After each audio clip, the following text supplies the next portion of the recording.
पटाखा व्हीकल्स। रामापुर नाम का एक गांव था। उस गांव में सब अमीर लोग ही रहते थे। उसी गांव में दिनेश नाम का एक व्यक्ति छोटा सा एक लघु उद्योग चलाते हुए जीता था। वो पटाखे तैयार करके बेचता था।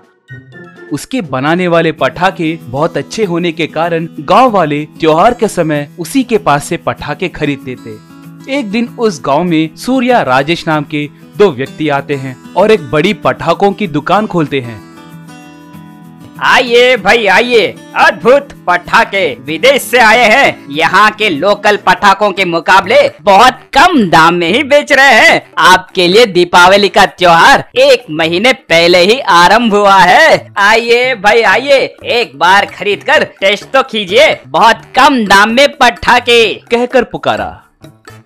ये सुनकर लोग बड़ी ताबादी में आए और पटाखे खरीदे। उस रात गांव वाले सब सूर्या के पास से खरीदे पटाखों को जलाकर देखे। वो पटाखे तरह तरह के रंगों में चमकते हुए फूटते देख गांव वाले बहुत खुश हुए। अगले दिन सूर्या से राजेश, भाई हम किस काम पे आए हैं और तुम क्या कर रहे हो? मुझे कुछ समझ नहीं आ रहा है। ऐसे तुम कम दाम में पटाखे क्यों बेच रहे हो?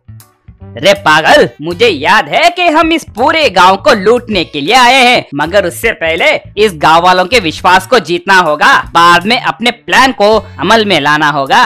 हर बार प्लान प्लान कहकर बोलते हो, मगर वो प्लान क्या है मुझे बताते ही नहीं आप। कुछ नहीं रे, सिंपल सी बात है। ठीक दीपावली के समय सबको धुएं वाली स्मोक पटाखे बेचेंगे। सब उन्हें जलाएंगे, तब सब उस धुएं को सूंघकर बेहोश हो जाएंगे। तब हम आसानी से इस पूरे गांव को लूट सकते हैं। उसके प्लान को सुनकर राजेश बहुत खुश होकर तालियां मारने लगा। एक बार दिनेश घर में पटाखे तैयार करने लगा। अब उसके पास उसका बेटा ध्रुव आया। पिताजी, हरदम यही पटाखे जला जलाकर मैं ऊब गया हूँ। अच्छे से खिलौनों में पैराशूट्स लगाकर वैरायटी पटाखे तैयार कर सकते हो ना? तैयार कर सकते हैं रे, मगर निवेश के लिए बहुत पैसे लगेंगे। वो पैसे हमें कौन देगा, बोलो? पिताजी, अगर बच्चों को पसंद आए तो वो जितना चाहे उतने पटाखे खरीदेंगे। प्लीज पिताजी। दिनेश अगले दिन थोड़े मिनी व्हीकल्स खिलौनों में पैराशूट्स लगाकर पटाखा व्हीकल्स को तैयार किया।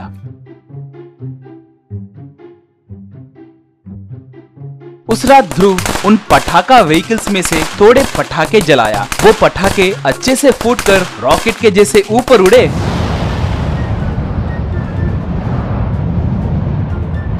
और बाद में उसमें से एक पैराशूट खुलकर mini cycle, mini bike, mini car, ऐसे तरह तरह के व्हीकल्स उस पैराशूट की मदद से नीचे गिरने लगे। ये सब देखकर गांव के बच्चे सब तालियां मारने लगे।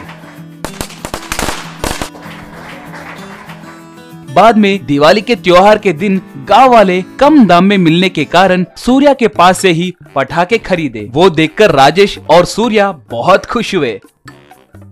मगर उस दिन बच्चे बहुत दुखी होकर दिनेश के पास आए। उनमें से एक बच्चा दिनेश से, अंकल, हमने हमारे माँ बाप से तुम्हारे पटाखा व्हीकल्स को खरीदने के लिए पूछे थे, मगर वो हमें पटाखे नहीं दिलाए। कम दाम है कहकर उन दोनों के पास से पटाखा खरीदे। कम दाम है कहकर उन दोनों के पास से पटाखे खरीदे, मगर हमें आपके पटाखा व्हीकल्स ही बहुत पसंद आए हैं। प्लीज अंकल, वो हमें दो ना। आपके घर में से सारे पटाखे हमें लाकर दो, मैं तुम्हें पटाखा व्हीकल्स दूंगा। क्या कहोगे?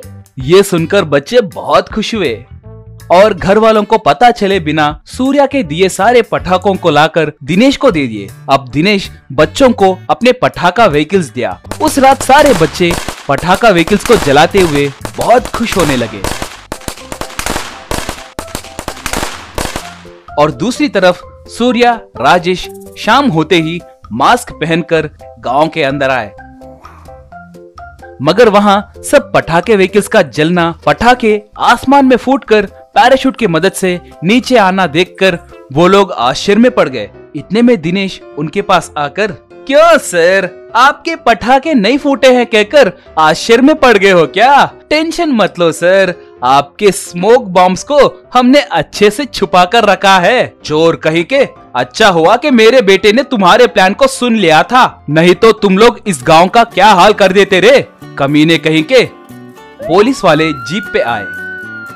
एसआई दिनेश के पास आकर, दिनेश, तुमने सच कहा है, हमने उन बॉम्ब्स को लैब में टेस्ट करवाया है, वो सारे स्मोक बॉम्ब्स है कहकर साबित हुआ है। हाँ, एक और बात, कह रहे थे कि अगर वो धुआं को गांव वाले ज्यादा सूंघे होते तो सबकी जान भी जा सकती थी। एनीवे, गांव वालों के साथ साथ छोटे बच्चों के जान को भी तुमने बचाया है, कहकर दिनेश की प्रशंसा किए। बाद में पुलिस वाले सूर्या और राजेश को पकड़कर खूब मारकर उन्हें अरेस्ट करके ले गए। गांव वालों को ये बात पता चल के वो सब दिनेश का धन्यवाद किए। उसके साथ साथ अपने बच्चों के खुशी के लिए पटाखे व्हीकल्स को तैयार करने के बदले दिनेश को बहुत सारे पैसे देकर चले गए।